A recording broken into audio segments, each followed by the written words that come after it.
Now, 63% of Australians are either overweight or obese. I think that America's not far behind, and I say far behind because I know that Australia has taken over America. And I go to the little town of Loveland. I have to tell you, I think that their big are bigger than our big. They're very large people in those little towns. And it's the high carbohydrate diet that many people are eating today. Hi everyone, I'm BarbaraONeill, and today we're uncovering the secrets to shedding those extra pounds without breaking a sweat. Have you been battling with excess weight and the health challenges that come with it? Feeling discouraged and overwhelmed? Well, get ready to be inspired. In this video, I'll reveal my own personal journey to a healthier weight. And trust me, it didn't involve endless hours at the gym. But don't just take my word for it. We'll delve into the remarkable story of a retired judge who achieved an astonishing 70-kilo weight loss, all without stepping foot in a gym. Prepare to be amazed. Ready to dive deeper? Type "I am ready" in the comments below. I'll show my appreciation with a heart. So I'll give you the story of Henry to show you what he did. He was a retired judge. He came to our health retreat a few years ago now. He was, I think, 69, and he was on 6 medication. He was on medication for high blood pressure, for blood thinning, for blood cholesterol, for blood sugar, for gout, and for stomach ulcers. So he's on 6 medications. I said, "Are you interested in stopping your medication?" He said, "No, I'm very happy with my medication. Thank you very much. I always respect everyone's right for what they choose to put into their body. And shouldn't we? It's our God-given right." But we gave him hawthorn berry tea a day. We gave him a litre to drink through the day. It's not an unpleasant tea.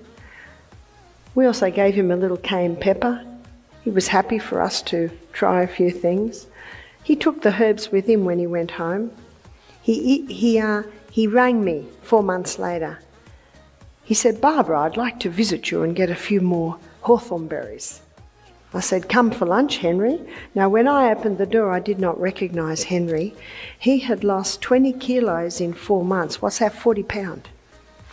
He said, I can do my coat up now. All the puffiness had gone out of his face. He said, "I've got a few stories for you." He said, "I went to the doctor recently to have my blood pressure taken, and the doctor stood up and left the room." He said, "Where are you going?" He said, "The machine's broken." Henry said, "Why do you say that?" He said, "Well, your blood pressure is 160 on 95. Did you hear that? That's on medication." He said, "This machine says your blood pressure is 120 on 80. It must be broken." Henry said, "That's my blood pressure now." The doctor took him off all his medication because his blood thinning's normal, his blood cholesterol's normal, his blood sugars are normal, his blood pressure's normal. He has no more gout, and he does not have stomach ulcers anymore. I think this is an incredible story because remember what Henry did? Henry went home on all his medication. Who took him off his meds? His doctor. Because if the doctor didn't take him off his meds, his blood pressure would go too low, his blood thinning would go too low, he'd start bruising all over the place because drugs come in and say, "Get out of my way, I've got a job to do whether you need it or not." Not the herbs. The herbs work with the needs of the body. I said, "Tell me what you have for breakfast, Henry." He said, "I have a spaghetti bowl of whole grain. I usually cook some millet or rice or buckwheat. I have fruit. I have coconut cream." Did you hear that? 40 kilos lost on coconut cream. He said, "I have chia seed and the ground flax, and I have a slice of sourdough spelt toast with avocado and tomato." That's not a light meal, is it? He said, "I don't eat until lunch."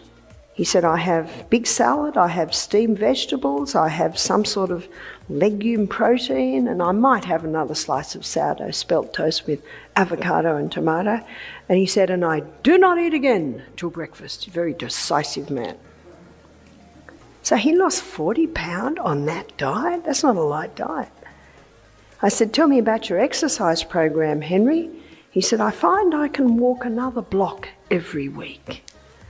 As he gets smaller, as his muscles get stronger, as his heart gets stronger, he can go further, less effort and less time.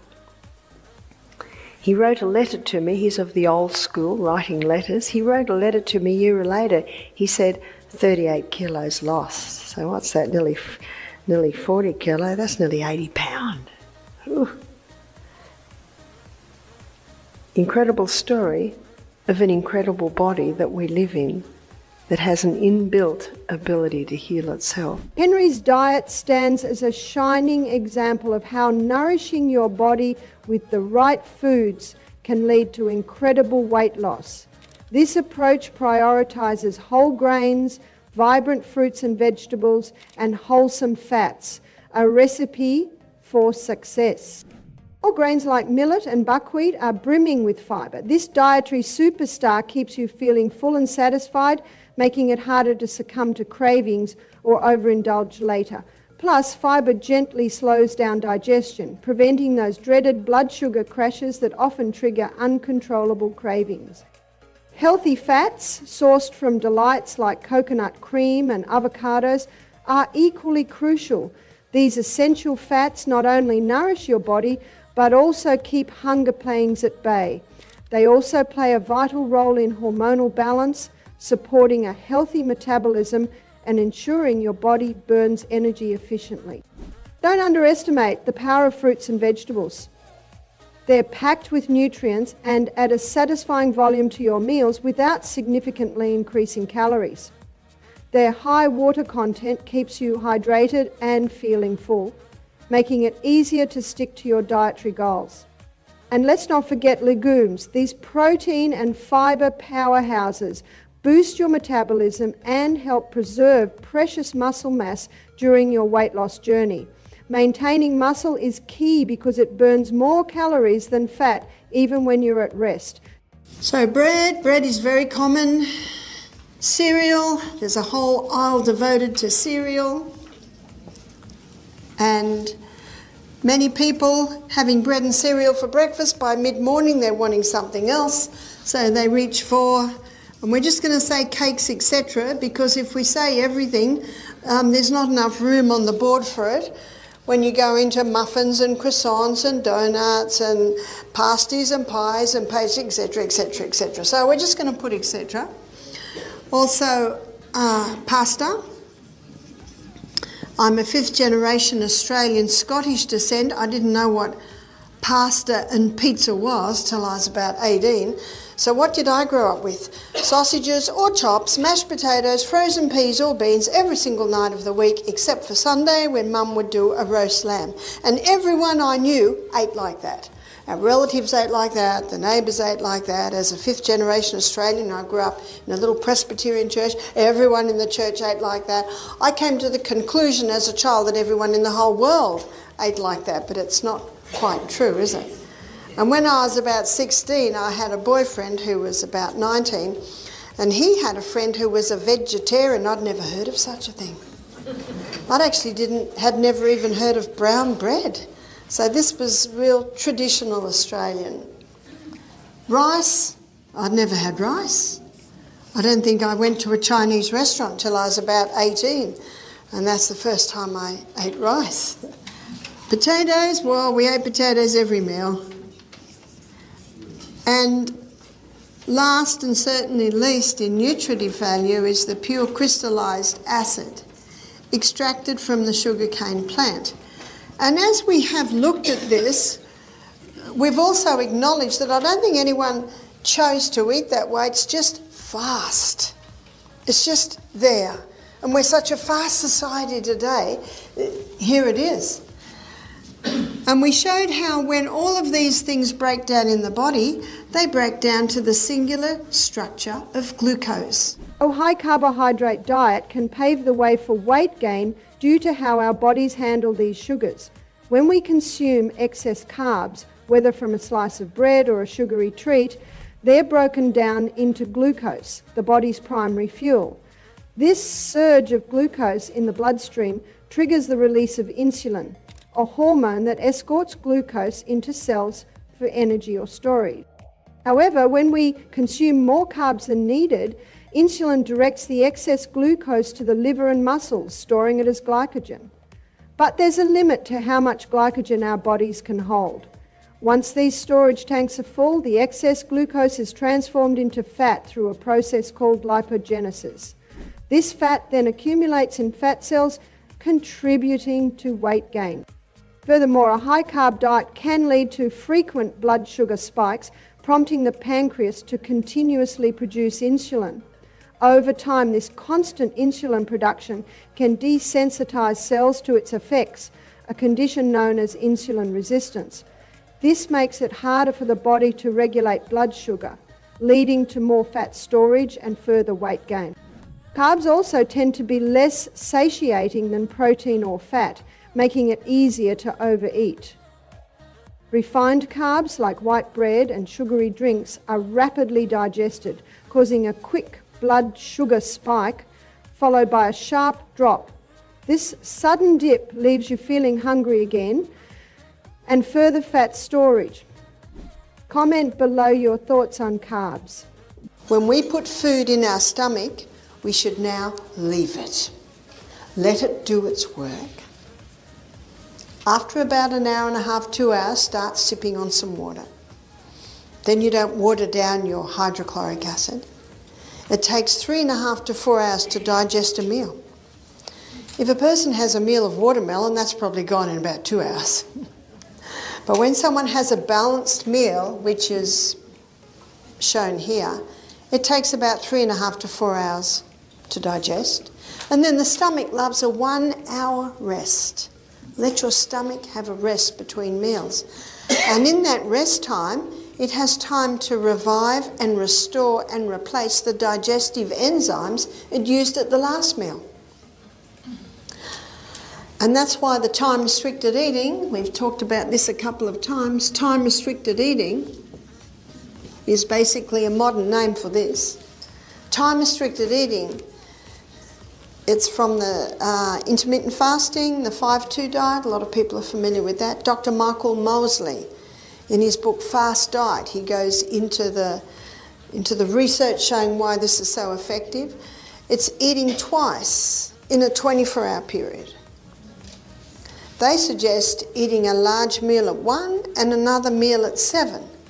But I was talking to one girl and she said, I'm fading by 10 in the morning. And she said, and I can't sleep at night because I've got so much food in my stomach. When we go to sleep, our stomach wants to sleep. So it's far superior to go back to the old adage that's been around for so many years, probably hundreds of years, that we eat breakfast as our main meal, that we have a main meal in the middle of the day, and then if anything's eaten at night, make it very light. Now, if a worker has a breakfast at 6 a.m. and then has a meal at 12 o'clock, they may need something at night. But if they have the meal at 8 and at 2 or at 9 and at 3, then it's very easy not to eat at night. So you've just got to work out what works for you. One lady said to me, she said, I give my children a really substantial breakfast, and we'll look at an illustration of meals in a minute. Should I give them a really substantial breakfast? She said, I just give them an orange for lunch. And she said, and when they come home at 3:30, and by the way, how much lunch do kids eat at school? They just want to play, don't they? So she gives them something light, and when they get home, they're hungry. How many kids get home hungry and want to eat, and then they're not wanting to eat their evening meal, and it's too late anyway? So she said, when I see that school bus come, she said, I got the table set. The kids come in, they're hungry, and have the meal there. She said it works so well. She said they never used to eat much at night because they had so much when they got home from school.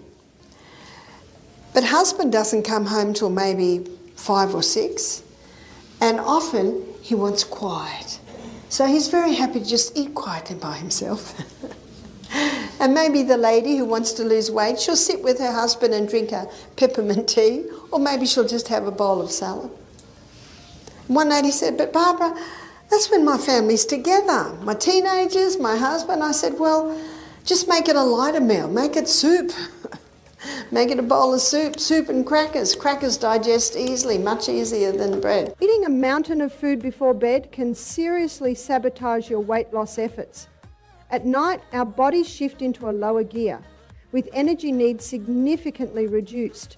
When we indulge in a late night feast, our bodies process the food as usual, breaking down carbohydrates into glucose. However, with minimal energy demands, this excess glucose is more likely to be converted into fat for storage. Think of it like this. After a large meal, our blood sugar levels rise. In response, our bodies release insulin, the hormone that shuttles glucose into cells for energy. But at night, since we're not very active, most of this glucose gets stored as glycogen. And once those glycogen stores are full, the overflow is transformed into fat and deposited in fat cells. Late night eating also throws a wrench into our body's natural rhythm, our metabolism. At night, our metabolism slows down, making it harder to burn off those extra calories. This sluggish metabolism increases the likelihood of those calories being stored as fat instead of used for energy. Furthermore, a large late-night meal can keep insulin levels elevated for longer, further encouraging fat storage. And let's not forget that after a big dinner, most of us relax or go to bed. This lack of physical activity means those extra calories have nowhere to go but into storage. The solution? Opt for smaller, lighter meals in the evening. This aligns with your body's natural rhythms, promoting better digestion and reducing the temptation to overeat. By eating lighter at night, you can effectively manage your weight and prevent unnecessary fat storage. And this is his story, Dr. Atkins. He said he was a GP, late 40s, putting on a bit of excess weight. He knew his science. He knew that carbohydrates stored as fat, so he decided to do an experiment on himself. He decided to stop all carbohydrates. And he theorized that if he stopped all carbohydrates, his body would start to live on his fat stores. So what did he eat? He chose foods that had no carbohydrate. So his diet was high in protein, meat, butter, cream, cheese, eggs, that's a lot of protein. Fat, meat, butter, cream, cheese, eggs, that's a lot. But something else surprised me that you never hear about. He ate 3 cups of vegetables a day, and 1 cup had to be greens. And so there was the fibre. The weight just fell off him. He theorised right. He wasn't giving carbohydrates to his body, so, well, hardly any, a little bit in the vegetables. So his body started to live on his fat stores. The weight started to drop off him. He was never hungry because these are the 3 foods that give the feeling of satiation, satisfaction. He had lots of energy because your liver can convert protein and fat to glucose if it needs it, and it can break down your fat stores to give you glucose. It's called gluconeogenesis, creating glucose from the fat stores. Has he found the perfect diet? Never hungry, lots of energy, weight's falling off him, so he started to put some of his patients on this. It is estimated that 11 million people were helped by his diet. His book was #1 on the New York Times best-selling book list 4 years running. This guy demands some attention. But the problem is that after a while, some of his patients were developing arthritis because this is a high-acid food. In fact, I had a man come to me wanting a consultation when I was in New York a few years ago. He said, I used to be one of Dr. Atkins' patients. He said, I'm a vegetarian, I'm an Adventist, but I was getting overweight, I was getting diabetes, heart disease, so I went to Dr. Atkins because he's a very famous doctor. And Dr. Atkins, he said, was a very gracious man. He said, I'm sorry, but you're going to have to stop this high carbohydrate diet. So he said, I started eating meat. I didn't eat a lot. I had a lot of vegetables. He said, I didn't get diabetes. He said, my heart problems all resolved. He said, the weight dropped. But he said, I'm getting arthritis. And he said, you are the first nutritionist that hasn't totally slammed Atkins. I'm interested. I said, well, Atkins' theory was correct. It's what I have shown you today. But what you can do superior to Atkins. You can do the plant proteins. You can do the plant fats. Dr. Atkins, on his first stage, he got people down to 20 grams of starch, carbohydrates a day. Do you know there's no need to go that low? All you need to do is greatly reduce the carbohydrates, ideally stop the wheat, eat more vegetables, eat more legumes, nuts and seeds, and you can get a similar result. The Atkins diet revolutionises weight loss by dramatically reducing carbohydrate intake. This triggers a metabolic shift called ketosis. Normally, our bodies rely on glucose from carbs for energy, but when carbs are scarce, the body switches to burning fat for fuel. Fat is broken down into ketones, providing a steady stream of energy. The Atkins diet embraces protein and fat-rich foods like meat, eggs, cheese and butter. These powerhouses keep you feeling full and satisfied, naturally curbing cravings and reducing overall calorie intake. Protein is particularly potent in this regard, promoting satiety and preventing overeating. Plus, digesting protein requires more energy than fats or carbs, giving your metabolism a gentle boost. By including low-carb vegetables, Atkins ensures you get the essential fibre for digestive health. Fibre keeps you feeling full without adding extra calories, and with minimal carbs, your body stays in ketosis, efficiently burning fat for fuel. As your body taps into its fat reserves, you'll likely experience rapid weight loss in the initial phases. The high protein intake helps preserve lean muscle mass while you shed pounds. This metabolic shift allows for consistent weight loss without the dreaded fatigue and hunger associated with restrictive diets. So there you have it. You don't need to spend hours at the gym to achieve your weight loss goals. Sometimes simple lifestyle changes, like embracing the Atkins diet, can lead to remarkable transformations. I hope this information empowers you to take charge of your health and achieve your weight loss aspirations. If you found this video inspiring and helpful, please give it a thumbs up, share it with your friends, and subscribe to our channel for more health tips and empowering stories. Leave a comment below and share your thoughts on the video or your own weight loss journey. Until next time, take care and embrace your journey to a healthier, happier you. Remember, small changes can lead to big transformations.